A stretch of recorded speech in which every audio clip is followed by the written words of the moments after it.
Hey guys, we're back in Napa. As you just saw, it's a lot better than it was when we left. The air is a little bit clearer. The fires have definitely calmed down.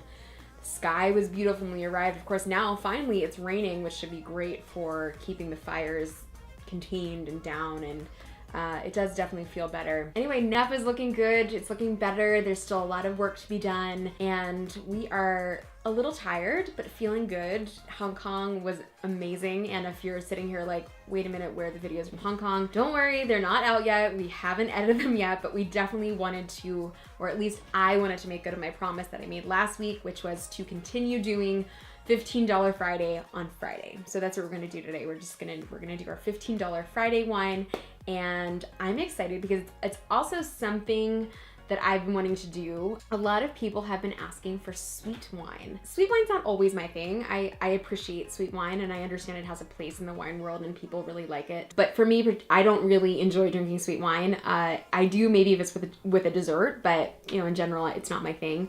But I know for a lot of you, it's your thing, and I respect that. That's great. So I wanted to find a great sweet wine in around that $15 price to use for $15 Friday. And in doing a little research, I realized that one of my favorite Italian producers, Marcarini, makes a delicious Moscato d'Asti. My issue with sweet wine is that there's typically not quality associated with it. And a lot of times they're cloying, and they're too sticky, and they're sweet, and there's no balance, and they're just not well-made wines. So when I saw Marcarini made Moscato, that was the one that I wanted to really use. So we're gonna do a little Moscato d'Asti. And for those of you who've never had Moscato d'Asti, it is almost always, I think always, a sweet wine. It's got a little bit of a fizz to it, a little frizzante.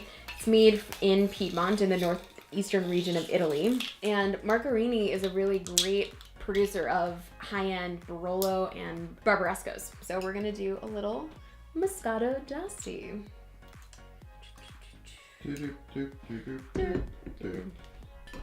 Okay. Woo! There's the pop. Like I said, it's gonna have a little bit of a fizz to it. Typically, sweet wines are on the lower side of the spectrum when it comes to alcohol, which is because fermentation doesn't go completely through. So the way that you make a sweet wine, you start with the must, the grape juice, and then you add yeast, and that triggers the fermentation. And if you do not ferment all the way to alcohol, then you're left with residual sugar, and that's how we get sweet wine. But also in that process, there's a little bit of CO2 that comes out of there, which is all super nerdy, geeky stuff that you don't need to worry about. But if you're wondering, like, why is this wine have a cork in it? It's not champagne. Why is it popping? That's why. So, Marcarini Moscato d'Asti from the ASTI region in Piemonte. You can see it already has like a little bit of a fizz to it. Typically this is served at dessert, but I know a lot of you like to enjoy your sweet wines before dessert, just like some of you like to enjoy your dessert before dinner. Totally get it. It smells like delicious peaches and apricots. And just like I said before, if you don't like spending a lot of money on wine, which is why we're doing $15 Fridays, my recommendation to you is maybe you just get a nicer glass. Start there. If you don't want to buy more expensive wine all the time, sometimes just like a little bit of a nicer glass makes all the difference when you're drinking a cheaper wine, and also a smaller glass. On the nose, lots of peaches, lots of apricots. The fruit's really, really ripe, really juicy. It's even a little bit candied. There's like a little bit of a candied Meyer lemon. What I love about this wine is that it's not cloyingly sweet. It's got a little bit of a lift to it from the CO2. It's also got a little bit of acid, but it's still definitely a sweet wine, and it tastes fresh and lively, and it has brightness to it, and it's fruity, but there's definitely a sweetness to it. There's definitely sugar in here. Really good quality wine. $16.99 on wine.com. If you are someone that typically likes like a sweeter Riesling, if you just like sweeter wines in general, and you're trying to maybe transition more into a non-sweet wine, a dry wine, this might be a great stepping stone for you if you're drinking really, really sweet wines. This has a little bit of acid, a little bit of lift, it's got balance, it's got finesse, and it's a really well-made sweet wine. So it's definitely a step in the right direction. It's got a lot of quality behind it. I love Marcarini. They're amazing producers in the Piemonte region in Italy. And this is an awesome wine for $16.99.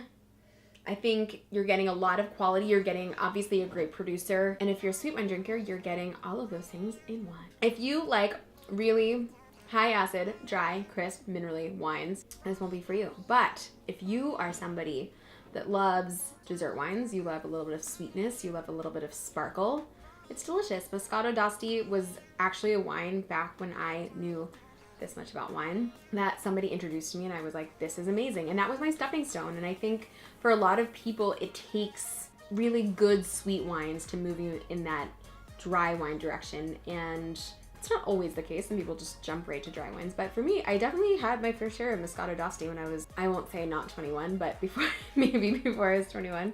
Moscato d'Asti was introduced to me, and I was like, this is delicious. I want this forever. And then eventually my palate changed, and I started liking more dry wines and wines with higher acid. And eventually the idea that, you know, food pairings are a real thing was introduced to me, and that's why I started liking dry wines more, because my palate changed. But if you're still in that sweet wine camp, or if you're not even in the wine camp, you're still not really sure, and you like sweeter things in general, you're more of a dessert person, why not start with this? This is a great place for anybody who doesn't really like wine, that's intimidated by wine, that typically drinks more juices and sodas, eats more candy.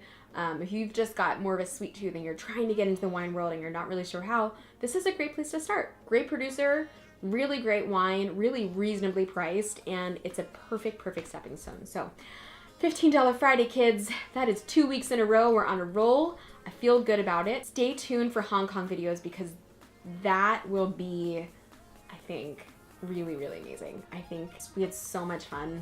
We went all around the city. We did so many different things. Of course, we unveiled the Penfolds G3.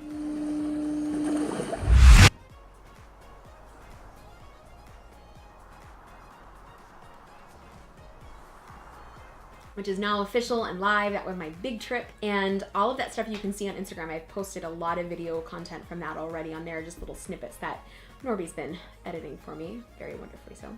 So that's all live and ready to go on there, and then the other Hong Kong videos will be up soon. I think we're gonna get some sleep. I think we're gonna like scramble some eggs and try to figure out what our time zone is right now. I feel especially bad for Norbert, who has like come here from Hungary and has started to get on California time, and then we were like, come to Hong Kong, then he was on Hong Kong time, and now he's back in California.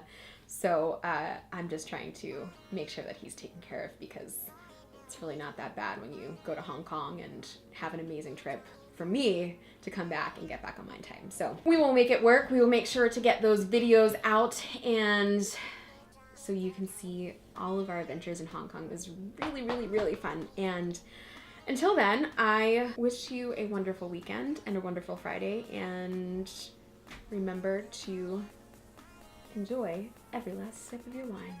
Cheers, friends.